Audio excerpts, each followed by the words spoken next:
विद्यार्थी मित्रांनो, आज आपण अकाउंटिंग स्टँडर्ड 5 या अकाउंटिंग स्टँडर्ड 5चा अभ्यास करणार आहोत. अकाउंटिंग स्टँडर्ड 5चं नाव आहेत net profit or loss for the period, prior period item and change in accounting policies.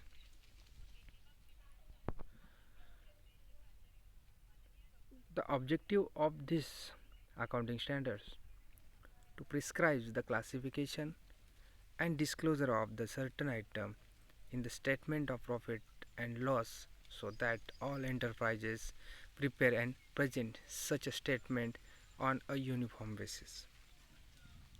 Increase the comparability of the financial statements, require classification and disclosure of extraordinary, prior period item and the disclosure of the certain item within profit or loss for the ordinary activities.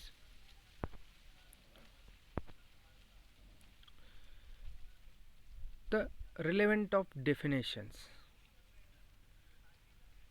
Ordinary activities म्हणजेच काय आहेत की कोणताही एखादा business आहेत, व्यवसाय आहेत. Prior period आयटममध्ये ज्यावेळेस आपण या अकाउंटिंग स्टँडर्डचा अभ्यास करतो तर प्रायर पिरियड म्हणजे मागच्या वर्षी एखादं इन्कम किंवा एक्सपेंडिचर नोंदवायचं राहून गेलं असेल आणि ते आजच्या डेटला नोंदवलं गेलं असेल,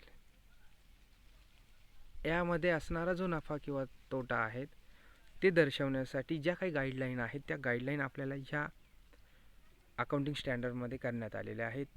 हे अकाउंटिंग स्टँडर्ड समजून घेत असताना या 4 गोष्टी आपल्याला समजून घ्याव्या लागणार आहेत. स्क्रीनवरती आपल्याला 3च दिसतात. एक ordinary activities, extra ordinary items और prior period items. Ordinary item, extra ordinary और prior period. The ordinary means what? The are any activities of the order incidental activities which are the undertaken by the enterprise as part of its business. Ordinary म्हणजे व्यवसायाची असणाऱ्या निगडीत ज्या activities आहेत. एखादा व्यवसाय परचेसचा आहेत किंवा सेल परचेसचा आहे तर त्या परचेसच्या निगडीत असणारे जे काही ॲक्टिव्हिटीज आहेत त्या ॲक्टिव्हिटीजला ऑर्डिनरी ॲक्टिव्हिटीज असं म्हणतात.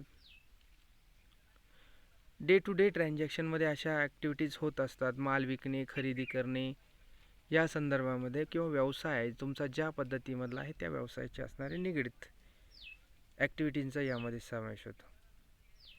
Extra ordinary items they are incomes or expenses that arise from non recurring events and transaction and are not expected to recur frequently or regularly. की यामध्ये व्यवसायाच्या व्यतिरिक्त इतर मार्गाने होणारे जे इन्कम्स आहेत किंवा एक्सपेन्सेस आहेत त्याचा समावेश आपल्याला याच्यामध्ये केला जातो. त्यालाच एक्स्ट्रा ऑर्डिनरी आयटम्स असं म्हणतात. नेक्स्ट आहे prior period item. Prior period item means what? Are income or expenses which arise in the current period as a result of error or omissions in the preparation of the financial statement of one or more prior periods. It is generally याचा अर्थ असा आहे की आजच्या current डेटला मागच्या current इयरमध्ये एखादा इन्कम और एक्सपेन्सेस राहून गेला नोंदवायचा कोणत्याही कारणाने, तो चुकीने राहून गेला असेल, काही कारणास्तव राहून गेला असेल, त्या ट्रान्झॅक्शनची आजच्या करंट डेटला ओमिशन्स और एरर्सच्या माध्यमातून आज आपण आपल्या फायनान्शियल स्टेटमेंटमध्ये त्याची नोंद केली असेल तर अशा आयटमला प्रायर पिरियड आयटम असं म्हणतात.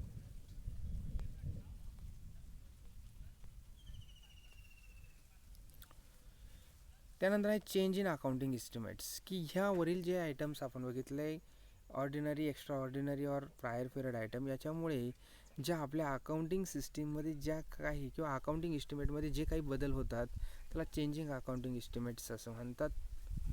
पहिल्यांदा आपण बघूया काय आहे तर an estimate may have to the revise if change occur in the circumstances based on which The estimate was made or as a result of new information, more expenses or subsequent developments. याच्यामध्ये असं आहे की समजा तुम्ही एखादी car घेतली आणि तुम्ही त्या दिवशी तुम्हाला समजलं की ही कार किंवा तुम्हाला माहीत आहे की ही कार 10 वर्ष चालणार आहेत. तुमच्या दृष्टीने या कारचं डेप्रिशिएशन हे 10 वर्षाचं आहे. सेम कार तुमच्या मित्राने घेतली, ती घेतल्यानंतर त्याने ती वापरलेली आहेत आणि तो आपल्याला असं म्हटला की ह्या गाडीची जी लाईफ आहे ती 6 वर्षाची आहे. त्यावेळेस आपला जो घसाऱ्याचा दर आहे त्याचं वर्ष आहेत, एस्टिमेटेड लाईफ आहे ती 10वरनं 6 वर्ष येणार आहेत. यालाच किंवा ह्या इफेक्टमुळे या तुमच्या अकाउंटिंग एस्टिमेटमध्ये बदल झाला. 10 वर्षाची मशिनरी तुमची 6 वर्षापर्यंतच चालणार आहेत. यालाच म्हणतात चेंज इन अकाउंटिंग एस्टिमेट्स. आणि हे अकाउंटिंग एस्टिमेट्स किंवा ordinary, extra ordinary, prior period item या सगळ्यांना चेंज करण्यासाठी तुम्हाला जी अकाउंटिंग पॉलिसीज ठरवावी लागते ती पॉलिसी आपल्याला अकाउंटिंग स्टँडर्ड 5मध्ये ठरवली जाते. Are the specific accounting principles and the methods applying those principles in the preparation and presentation of financial statement only if it is required by state of for compliance with the accounting policies. आणि यामध्ये जी accounting policy ठरली जाते ती accounting standard 5मध्ये आपल्याला दिलेली आहेत की ordinary, extra ordinary आणि प्रायर पिरियड आयटम जे आहेत याच्यामध्ये फिनान्शियल स्टेटमेंट्सला करंट इयरला आपल्याला त्यामध्ये काय काय चेंजेस करावे लागणार आहेत, प्रॉफिट और लॉसला त्याचा काय इफेक्ट होणार आहेत, कसा होणार आहेत, हे आपल्याला या अकाउंटिंग पॉलिसीजमध्ये शिकायचं आहे. धन्यवाद.